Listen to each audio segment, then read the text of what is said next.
La información es esencial para la subsistencia de la especie. La especie de los artistas no está en extinción, pero por diferentes motivos, muchas personas pasan por momentos de tribulación en los primeros tiempos de la formación. Sé, porque lo he vivido, que la experiencia de otros puede ser una referencia luminosa. La sensibilidad y la propia identidad cultural son motores fundamentales. La convicción en lo que uno es y en el propio camino y en los propios intereses. Por eso hablamos con artistas de trayectoria, de mucho tiempo de trabajo, porque creemos que son nuestros referentes y creemos más en los testimonios que en los maestros. Estamos en esta tarde con el gran amigo Francisco Offenhenden. ¿Qué dice Edgar, querido? Qué gusto Muy estar bien. acá. Contento de encontrarte en tu lugar. Sí, cierto. En tu lugar. Espacio propio. Bueno, quisiera que me refresques la memoria. Sí. ¿Cómo fue que nos conocimos? ¿Cómo fue que nuestros destinos brevemente. Tampoco vamos a hacer una exégesis. Ya abrís el paraguas porque sabés de mi locuacidad. Sí. Estaba yo una tarde en Ricordi buscando material para mis inquietudes musicales y de aprendizaje y vi un afiche de técnicas de creatividad musical. Estamos hablando de 96, 97, más o menos. Técnicas de creatividad musical, qué interesante. Edgar Ferrer, me anoté. Perdón, sí. Tiene que ser un poquito más porque el libro se publicó en el 99. Entonces, 99, 2000. Sí. Ahí, perdón, 99, 2000. No, me acordé. Llamo y se dio la situación interesante que me dijiste, pero este apellido ya está anotado. Digo, yo es la primera vez que llamo. Bueno, un hermano mío, menor, se había anotado. Finalmente él no fue, fui yo. Se hizo en ese primer piso de Ricordi. Sí. Digo, el año es importante porque sí. Ricordi no existe más acá en Argentina, existe Melos. Melos, claro, exacto. Sí, pero yo aquel primer curso lo di en el primer piso 99. De Ricordi. Y bueno, muy interesante, no la quiero hacer larga ahora, pero muy interesante, tan interesante para mí que me anoté en un grupo que se formó de estudio más reducido, éramos 5 o 6, en donde estaba el violinista Lennon, Federico Lennon, y bueno, y ahí fue trabajar sobre el libro tuyo, Técnicas de Creatividad Musical, en donde hay una de las cuestiones que seguramente va a aparecer en esta charla, que es desde la propia creatividad, intuición, las herramientas o los elementos primeros del contrapunto, y fue un año de estudio. Yo creo que hubiera necesitado por lo menos uno más para desarrollarlo yo, más, pero ese grupo fue un año y ahí nos conocimos más profundamente. Tengo muchas cosas para decir de ese año, pero no va a entrar en esta charla. Te traje cómo nos conocimos. Qué bueno. Y después hicimos varias cosas juntos a lo largo de los años. Sí.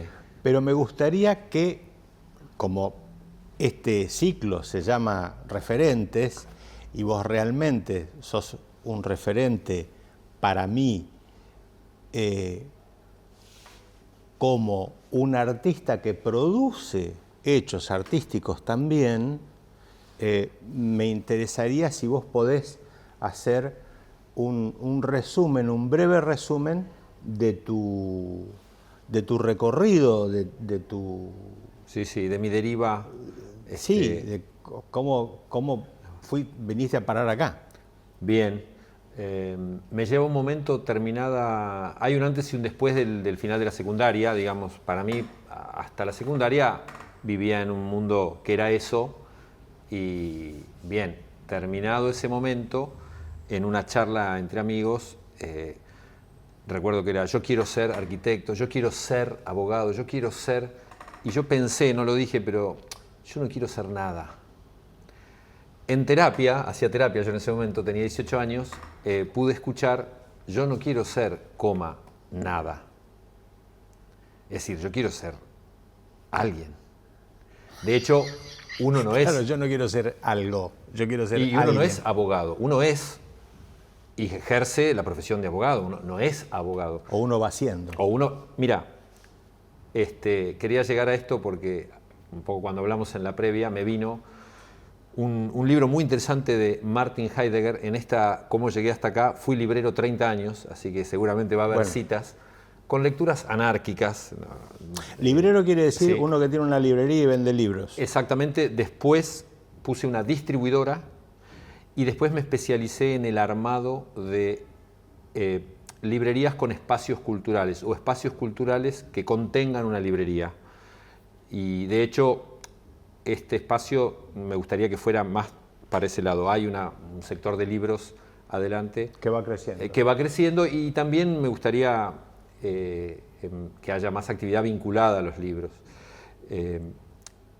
Pero en este libro de Martin Heidegger, Introducción a la Metafísica, trata la etimología, la triple raíz etimológica de la palabra ser, que para nosotros ahora es un sustantivo, ser, pero para los griegos era un verbo, ir siendo.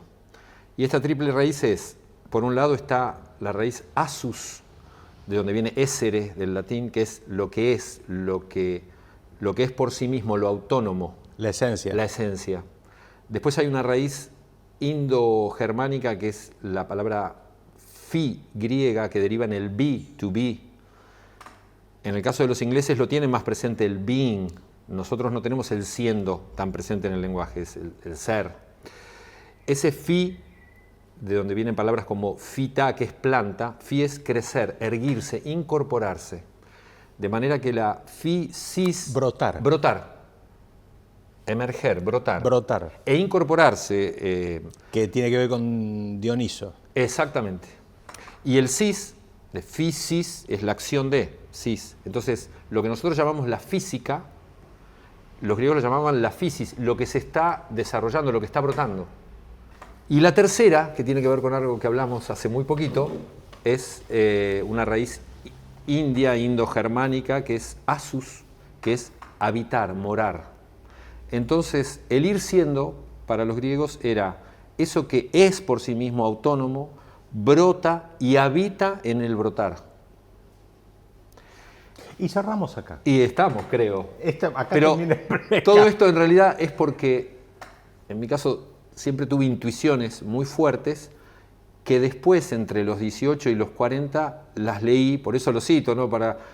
Lo leí, lo vi expresado en palabras tal cual lo que yo había intuido, porque lo que yo intuí muy tempranamente, por una infancia con muchas complicaciones y problemas de salud importantes, como un tumor maligno, estar con la cadera retraída, entonces 6 meses en una cama con una pesa, de todo, era un síntoma viviente. Sentí muy tempranamente 2 cuestiones, con una certeza de esas que vienen en los sueños, ¿viste? Que te despertás de un sueño y eso es así y no sabes de dónde vino, que tiene ese nivel de certeza y de verdad, que es, no iban a poder destruir mi ser, este brotar, esta autonomía y este morar en mí, no lo iban a poder destruir las circunstancias, iba a estar ligado a la música y al canto para siempre. Esto yo calculo que tendría 4 o 5 años porque lo puedo recordar como pensándolo internamente, en palabras. Y esas 2 cuestiones de alguna manera guiaron mi vida sin apuro, porque sé que Borges decía, tengo el destino de escritor como los reyes, un destino marcado, y yo ese destino siempre lo sentí. Entonces, en diversas situaciones de la vida, yo siempre estuve muy tranquilo porque sé que soy eso, voy siendo eso, y en algún momento va a desarrollarse más, porque de hecho está ocurriendo. Hermann Hesse, en el prólogo de un libro, dice, tendía a vivir lo que brotaba de mí, ¿por qué habría de serme tan difícil? Tendía a vivir espontáneamente. Y yo digo, me llevó más de 50 años poder plasmar una situación en la que digo, esta es una vida que es la que yo de alguna manera siempre quise vivir, haciendo lo que me gusta y que está vinculado a la música, al hecho artístico, seguramente vamos a llegar a eso ahora. Y bueno, después de pasar por muchas situaciones, siempre vinculadas a lo artístico, a lo cultural, llego aquí con, como te digo, 30 años vinculado al, como llaman en el gremio, al libro, al libro, a la industria del libro, desde la venta y desde la distribución y después de la producción de hechos culturales, de alguna manera sacando el libro afuera, que fue mi propuesta en un momento a una gente que me llamó para armar una librería, como el libro vivo, no solo en las páginas ahí, sino generar el evento. Eso fue lo que me empezó a interesar mucho, además de que sentía que por los tiempos que vivimos, la venta minorista del libro iba cayendo y merma inobjetablemente, y también por unas ganas de estar más a tono con el modus vivendi de la época, no quedarme fuera de la era de la conectividad. Entonces también ahí fue que empecé a buscar más maneras de que el libro siga en mi vida, pero con hechos externos ya un poquito más fuertes. Y también la presencia de la música, que siempre la estudié. No me considero músico no músico como puedo ver otros que están en este escenario, pero sí muy musical y cantor, eso sí. Pero no por una falsa modestia, no soy músico. Realmente lo veo en recaladas o guitarreadas posteriores, veo a músicos que pueden acompañar y seguir una cosa que yo no puedo seguir. Entonces, ahí hay una diferencia importante. Aprendí a leer una partitura, aprendí a interpretar ciertos clásicos, puedo trabajar los temas, pero veo ciertas capacidades en músicos que por suerte tengo la suerte de poder verlos de cerca y ver cómo trabajan, que yo no tengo. Y ahí hay una diferencia importante. ¿Me permite? Sí. El otro día hablábamos con alguien muy querido por mí, que es un primo mío, se llama Jorge Alonso, que es escritor, y que él me decía, yo nunca tuve ideas, yo no sé si soy escritor, porque no escribo de ideas, yo escribo lo que veo que pasa. Y esa reflexión de él me llevó a pensar cuáles son los motores de la creatividad en general. Y yo veo que en los estereotipos comunes, los artistas son personas que crean de la nada. Y estamos un grupo importante, opaco, que trabajamos en investigación, en ejes, en pertenencias, en pequeños intereses, pero sobre todo en investigación. Me interesa esto, voy a ver. Y ahí se elaboran algunas ideas que tienen que ver con eso. Digo, lo que yo voy viendo en tu describir tu camino es que vos tenés claras algunas esencias y algunos intereses básicos, elementales tuyos, que después van tomando forma a lo largo de los años en 2 o 3 cosas alrededor de las cuales siempre andás. Sí.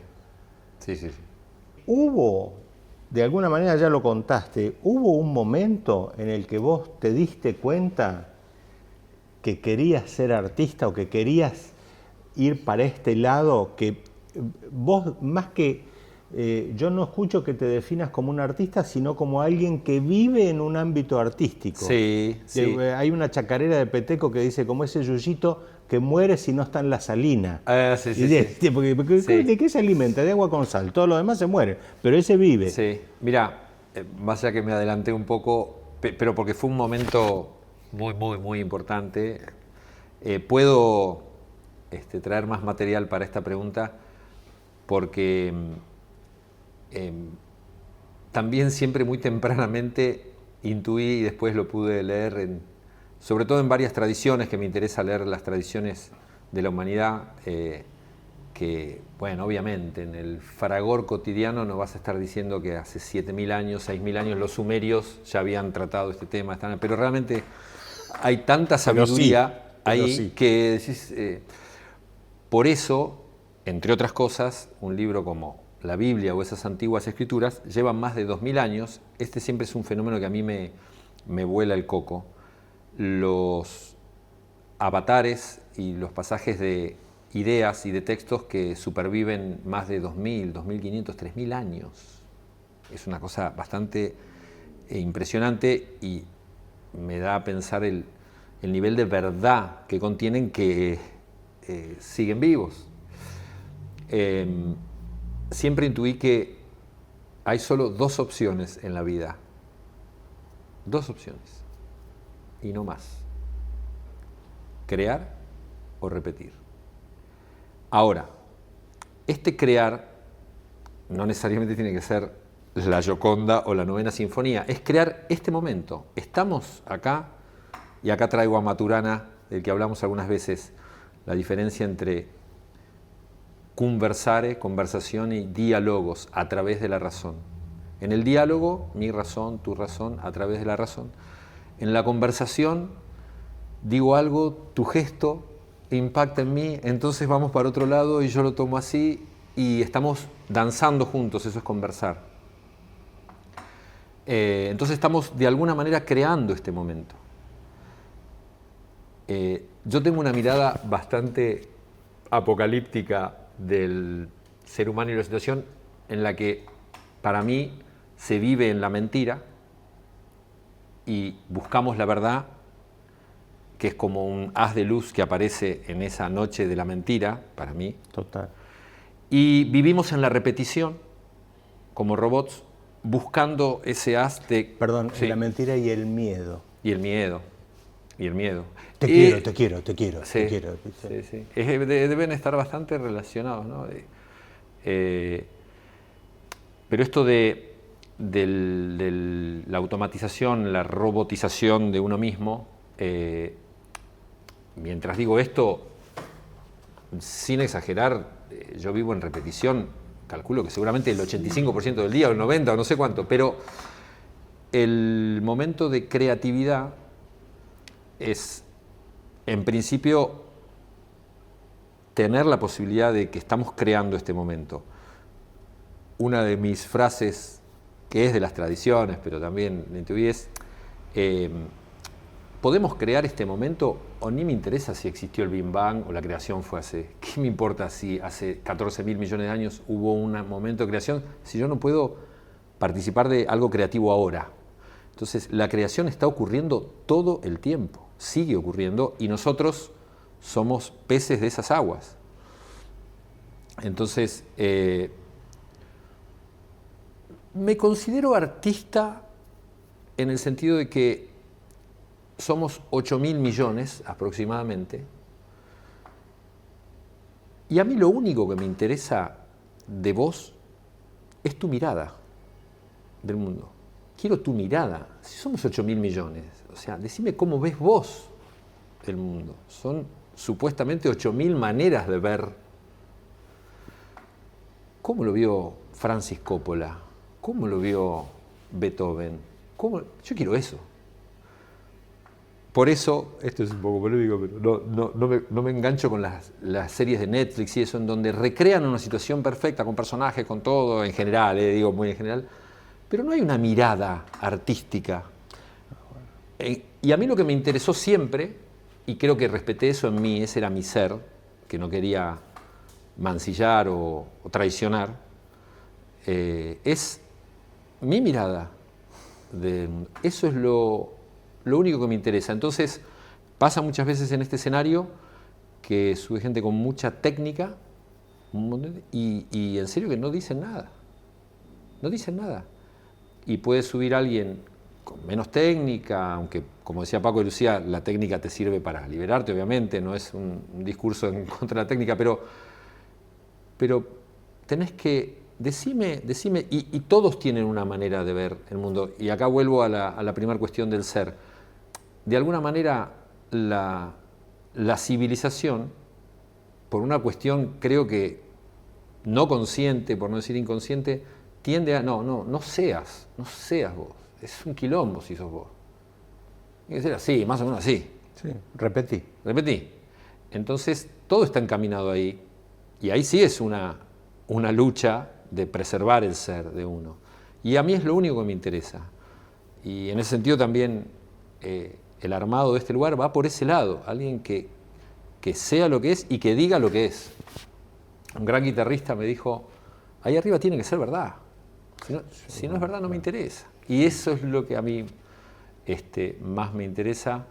Y va de cómo tempranamente descubrí que a mí lo que me interesaba de vivir era la posibilidad de crear la situación. Esa posibilidad que está dada, que de hecho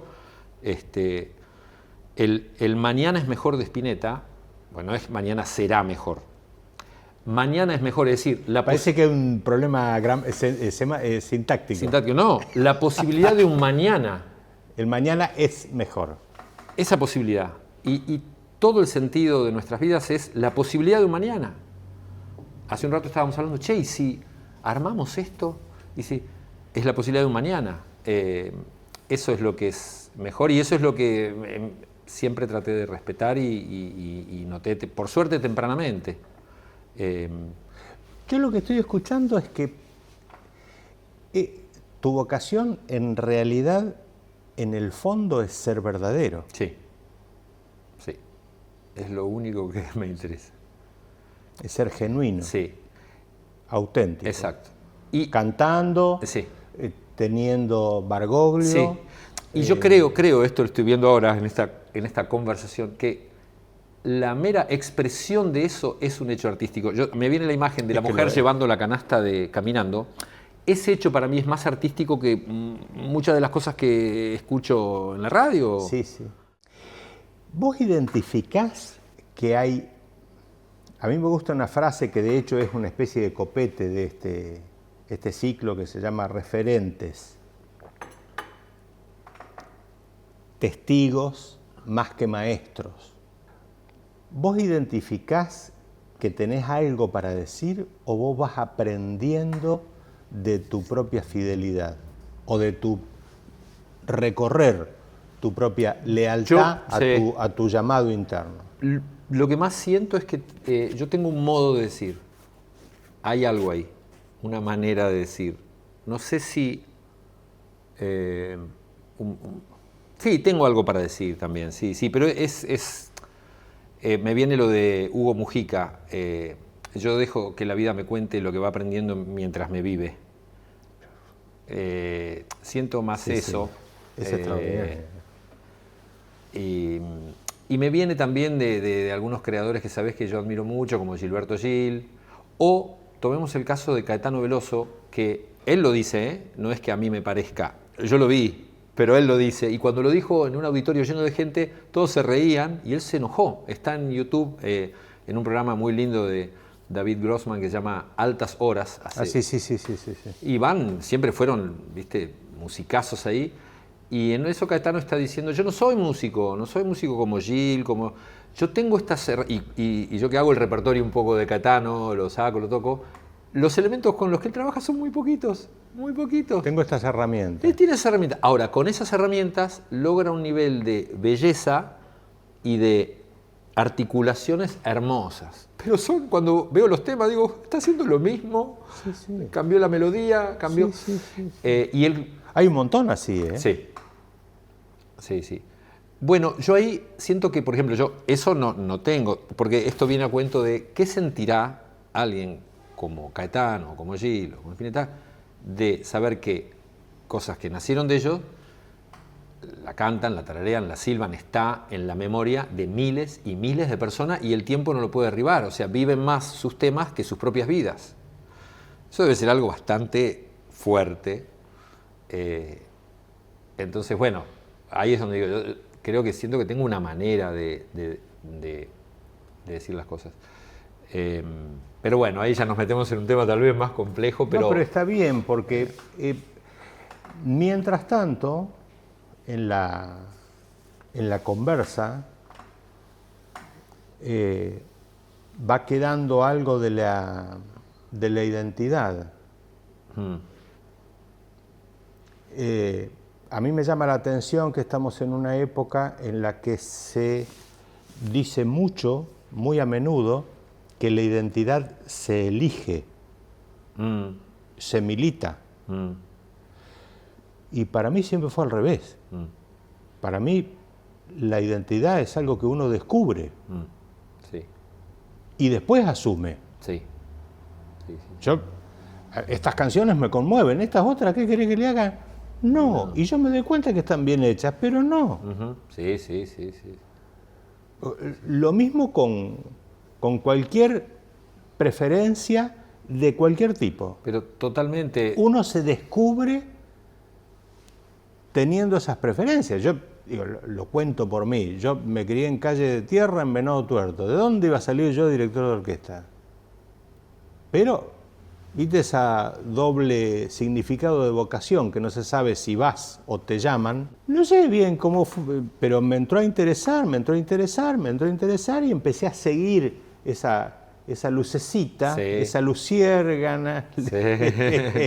como es que dice luciérnaga curiosa. Bueno, Steve Jobs, que tuvo una vida bastante así, intensa en el final, dijo, es muy loco porque uno ve los numeritos, pero no entiende el dibujo. Al final de la vida, Es muy bueno. vi el cosito, lo vi todo, vi el dibujo, el 1, el 2, el 3, el 4, acá estaba, tuc. ¿Y hay un oficio para conquistar? Mira, Porque hay una parte de todo esto que tiene que ver con el diálogo social, ¿no? Siempre me pareció muy iluminado lo que dice Bayo. He logrado transformar mis excentricidades en el modo de ganarme la vida. sí. Sí. Uno va siguiendo yo digo en broma, la luciérgana, el cosito, la lucecita esa que se prende y se apaga y vos vas atrás de eso, pero mientras vos tenés que poner algo en la olla. Totalmente. Mira, me vienen 3 imágenes. Vuelvo a Heidegger, a quien no leía, claro, porque me pareció que Heidegger, leí 2 cosas, Introducción a la Metafísica y un libro hermoso que es un curso de verano que se llama ¿Qué significa pensar? Y muy resumidamente, lo que dice Heidegger, pensar es un oficio de mano. Ah, muy bueno. Y es muy interesante y sería más largo para otro programa la aparición del pulgar en la humanidad y todo lo que podemos hacer gracias a la aparición del pulgar, que si no estuviera, desde escribir a un montón de cosas, lavarnos los dientes, pero un montón de hechos artísticos son del pulgar. Y él toma el ejemplo del carpintero, el trabajo con la madera y del oficio del carpintero. Como el pensar es una extensión también del trabajo manual y del oficio. Y ahora voy a un ejemplo bilardiano que creo que vos también has tratado, si no con Bilardo parecido, que es, Bilardo lo cita a Héctor Enrique al torneo de Toulon Esperanzas, y usted va a venir, no va a jugar ningún partido, va a venir con nosotros, el tipo va, se sienta en el banco, está todo el torneo, termina y dice, pero ¿a qué viene? Carlos, ¿por qué me trajo? Yo quería que usted viera cómo nos acostamos, cómo desayunamos, cómo entrenamos, te aprenda eso. Entonces vos me lo diste alguna vez un ejemplo de alguien va a un taller mecánico a trabajar, bueno, primero barre, respira eso. Se va mate. A ver si es confiable. Y ahora va otro ejemplo que a mí me gusta mucho, que es muy conocido el hecho, pero tal vez este ejemplo no sea tan conocido como el hecho, que es aquel famoso accidente de los rugbyers uruguayos del octubre del 72. Salieron a caminar Canessa y Parrado, cuando ya se estaban muriendo, quedaban 16 de 45, y ya después de más o menos, creo que 40 días, ya comiéndose los restos de los muertos, ya no tenían que salir. Parrado dice, atrás de esa montaña está Chile, llegamos. Cuando después de 3 días de escalada, los verdes valles chilenos en realidad eran un horizonte de montañas heladas, Canessa, que veía mejor, se da vuelta y ve un camino que existía, porque a un día estaba Mendoza, un día. Ellos caminaron 8. Para el otro lado. 8 para el otro lado. Pero había un río, el río Atuel, que era difícil de cruzar, podían morir ahí. Pero era un día. De hecho, ahora cuando llegan al lugar del accidente, van de Mendoza, un día, y llegan. Y le dice, mira, para mí es para allá, veo un camino. No, yo para el lado del avión no vuelvo. Morimos caminando para allá. Son 100.000 pasos. 100.000 pasos y llegamos. Y bueno, no te voy a abandonar ahora, moramos juntos. Entonces Canessa bajan, imagínate, con botines de rugby, camperas, carne congelada en una bolsita para ir comiendo. Dice, cuando ya veían, ¿él qué decía? Esa piedra. El horizonte estaba ya 100.000 pasos. Pero esa piedra. Es esa piedra. Cuando llegas a esa piedra, esa piedra, la otra. La otra. Entonces, si hubiera 5 palabras que elegir en esta vida, una es paz, otra es amor, otra soberanía, una para mí es overol. Entonces, construir lo de Bayo es esa piedra, ponete el overol en lo que te gusta. Labura. Lo demás vendrá por añadidura. Otra vez me haces acordar a mi querido amigo Marcelo Cavalli, que se hace presente una y otra vez en estas charlas. Una vez me llama por teléfono, éramos muy amigos y éramos muy jóvenes, 20, 19. En Venado Tuerto. No, acá. Yo ya había venido a estudiar. Y me llama desde un teléfono público y me dice, Ferrer, encontré lo que hay que hacer para que te vaya bien en la vida. Le digo, ¿qué hay que hacer? Agarrar algo y darle. Sí, agarrar algo y darle. Pero totalmente, mirá, Sí. ¿tenemos un minuto más o cómo estamos? No, estamos perfectos. Tenemos varios minutos más. Bien. En serio. Entonces esto es importante porque yo aclaro esto para que... Pero hay una... sí. Pero Sí. en un punto uno tiene que lograr que la olla tenga algo adentro. Lo que pasa es que velá por el reino y su justicia vendrá por añadidura. Hacé lo que fuiste al plano místico Sí, ahí. Y los estoy... que no creemos, ¿qué hacemos? No, es mirá, vuelvo a Maturana. La palabra mágica es ganas. Tengo ganas de que vengan músicos a tocar acá música que me vuela la cabeza. Tengo ganas. Después, en la tradición hebrea hay 4 etapas. Bueno, voy siempre a lo místico, pero ¿qué No, qué? está bien. Hay 4 etapas. La idea viene. Vos decís, me vino una idea. Después sí, pensé, desarrollé, pero la idea te vino. Estabas caminando. Apareció. Siempre hay un trabajo previo, muy importante. Einstein lo decía muy claramente. Laburo, me voy a bañar, estoy en el agua y de repente, ¡puink!, aparece. La idea viene. Como realmente acá el otro día estuvieron por amor a Astor y el quinteto haciendo Astor Piazzolla y vos decías, esto nos supera a todos, es hermoso. Romo y compañía. Romo, Falasca, Sí. Leu, Quiroga y Ledesma. 5 topadoras. Y esto viene, por supuesto, el laburo, la lectura, pero es algo que viene. Después hay una etapa de trabajar la idea. Bueno, vino esta idea, vino una primera frase, vino un riff, bueno, a ver cómo lo trabajamos. Después viene el fino de ese trabajo, ahí es donde en general, digo yo, la gente se traiciona. No, ese riff. El boicot. No, ¿te conviene? ¿Es lo que te conviene? Mira, Charlie hizo una frasecita acá. Fíjate cómo tengo varios recuerdos. En el libro hay una frase de Pierre Boulez que vos ponés, coherencia igual fluidez. Y en tu curso decías, no hagan la melodía con la guitarra. Silben lo que ustedes van cantando sobre esa base armónica y escriban sobre eso. Honesto. Y yo la quise, comillas, mejorar y fui al piano de una idea que tenía. Y cuando empecé, vos hiciste así. Creo que estabas en la cocina, cebando un mate. Eso no es tuyo, dijiste. Eso no, así. Y yo dije, que se nota mucho. Listo, está clarísimo. Y eso es la vida misma es así. Por eso me interesa hacer. Ese día me quedó claro, dije, pero ¿qué es esto de mejorar? Mejorar es lo que te sale de vos, después con herramientas. Me acuerdo de ese libro de... Es empeorar, no mejorar. Es empeorar. Le echás soda. Pero... Viste que, de vuelta, la traición del ser, no, sí, seguro... Es que estás hablando todo el tiempo de la confianza. ¿Por qué te crees que puede fallar la confianza? ¿Por qué alguien diría, no, yo...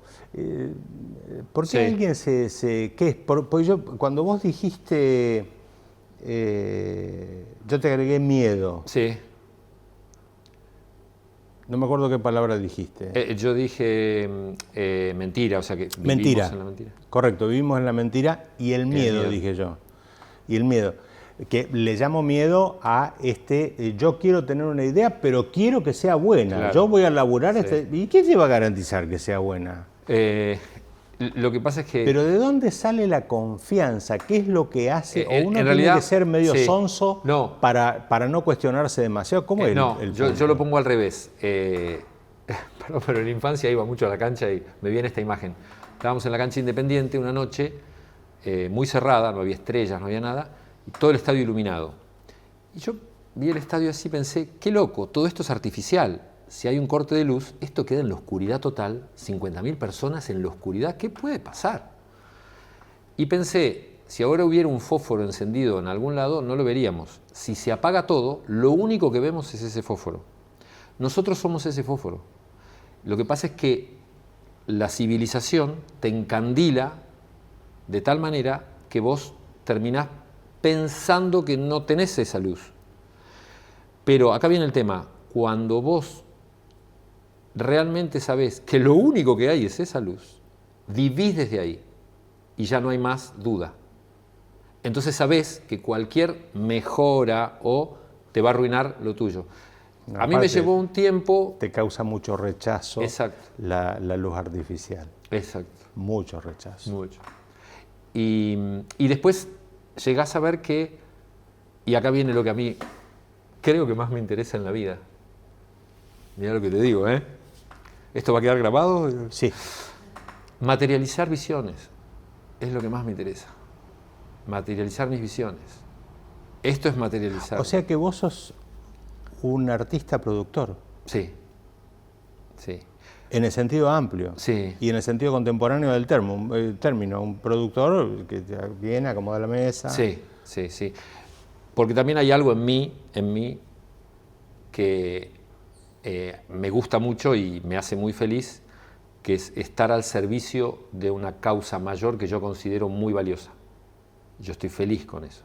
Entonces, si viene un músico que a mí me parece que produce un hecho artístico importante y te conmueve, servirle café, que la mesa esté bien, que el camarín esté bien, ese es mi laburo.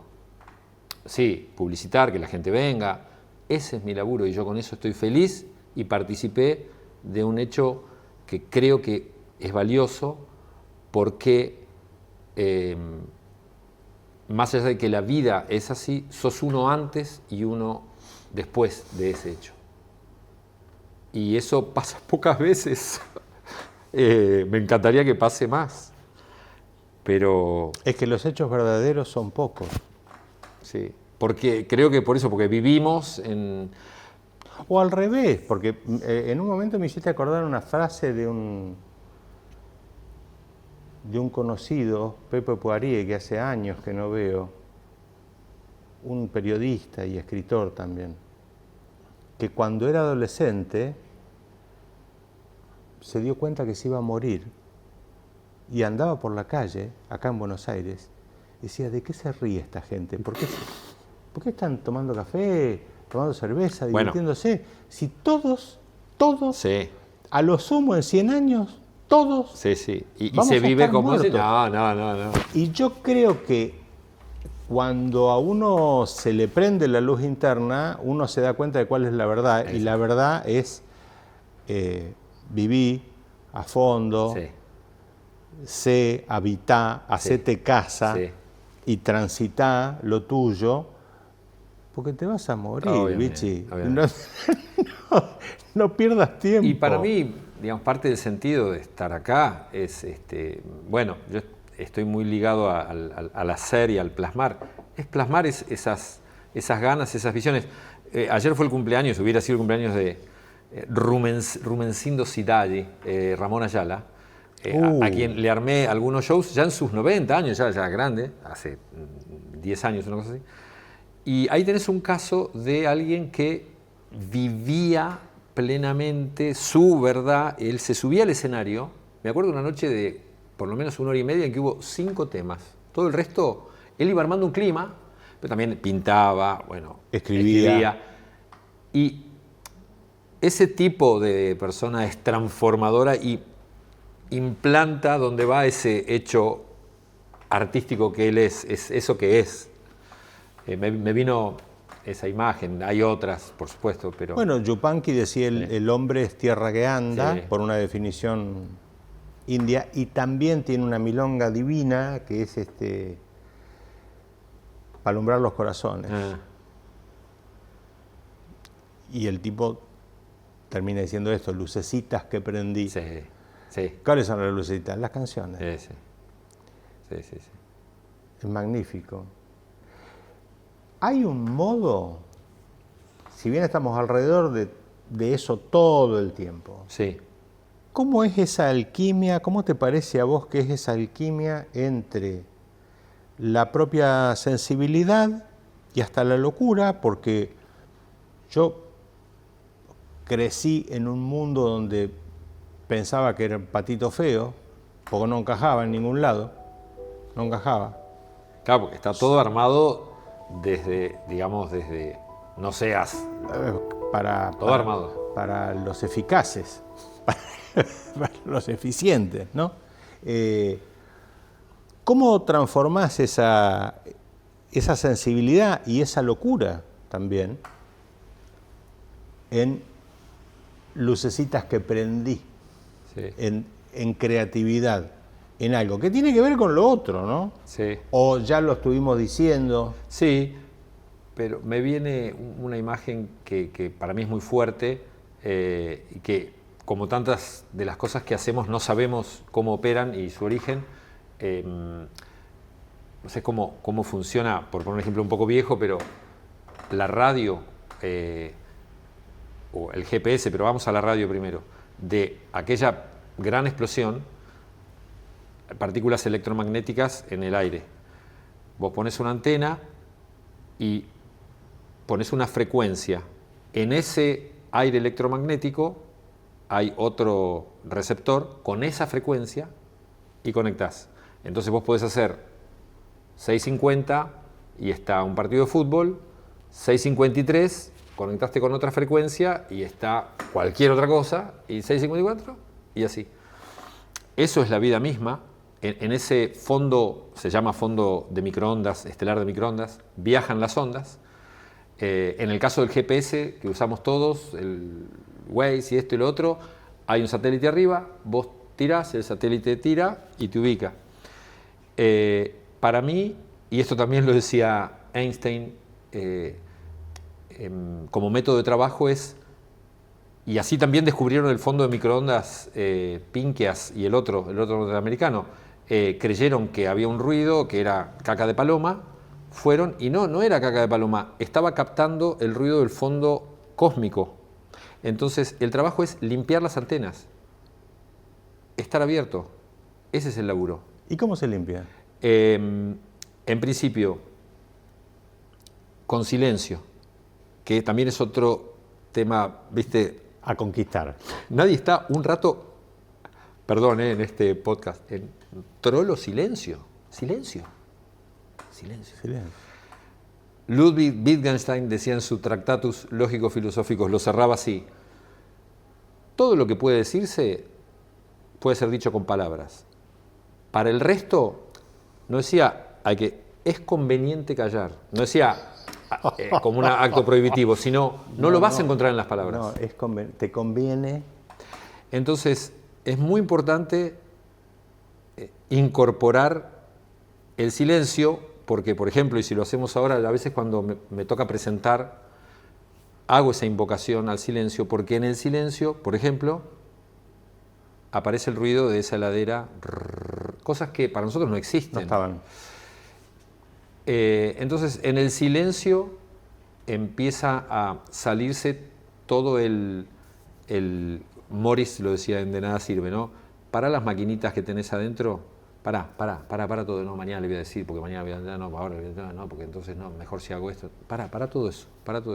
Es el fosforito en la cancha, ¿viste? Para todo eso. Y como dice en el I Ching, ¿viste? La lucha contra el mal en realidad es un progreso continuo hacia el bien. Entonces, silencio. Y deja que aparezcan las cosas. Sacate todo, sacate el pintadito de las cejas, sacate esto. Otra vez la confianza. Volvés a ese lugar. No hagas ruido. Exacto. Y aparece. Después a cada uno le aparecerá y hará con eso, pero aparece. es limpiar las antenas y es hermoso. Es realmente hermoso porque todo está pasando ahora. Todo. Lo que pasa es que estamos tan enfrascados, perdón, en nuestras boludeces, porque si te pones a ver al lado de eso, son boludeces. Claro. La mayoría, ¿viste? Entretenimiento. Que está ahí también, entretener. Total. Tener Entonces, en realidad, de vuelta, volvemos al overall, es una práctica, y quería ir a esta frase en la película The Founder, que Michael Keaton tiene una actuación extraordinaria, que es la historia de McDonald's. Saquemos el tema McDonald's, es simplemente la anécdota. Este tipo tenía 52 años, Dave Kroc. Era un vendedor de cosas que veo que no iba para ningún lado. 52 años, está algunos ya pensando en jubilarse. Y vio la de los hermanos McDonald's, ¿no? Y tenía un disco en ese momento, iba a los hoteles en la ruta de Estados Unidos con sus batidoras de helados, ¿viste? Y se tomaba un whisky, se servía un whisky y ponía el disco Persistence. Talentosos hay muchos, fracasan. Genios, ¿cuántos genios hemos visto que no han llegado? Persistencia. Entonces, no hay nada como la persistencia, respetando la visión o lo que uno es. Esas dos cosas juntas, indestructibilidad. Se lo firmo donde quieras. Qué hermoso. Yo algunas de estas charlas las cierro preguntando qué le dirías a los jóvenes, pero me parece claro que persistir, Sí. hacer silencio, Sí. confiar Sí. en el propio corazón, Sí. trabajar. Sí. Es eso. Y yo quiero hacer una distinción. Vos hablás de pensadores de distintas épocas y proveniencias. Fútbol, Sí. bilardo. Sí. Esa cultura es criolla. Sí. Totalmente. Es criolla. Absolutamente. Y es única. Sí. Y es magnífica. Y abre muchas puertas. Es nuestra cultura mestiza, argentina, con una pata en la academia, Exacto. profunda, seria, y otra en el boliche, en la esquina, Yo lo en la veo calle mucho de en vos, tierra. que con los ejemplos de Campos, que son la vida misma, y ahí, viste, los hombres son dioses ciegos que andando a tientas avanzan. En una frase de una chacarera está 2000 años de filosofía occidental, ¿entendés?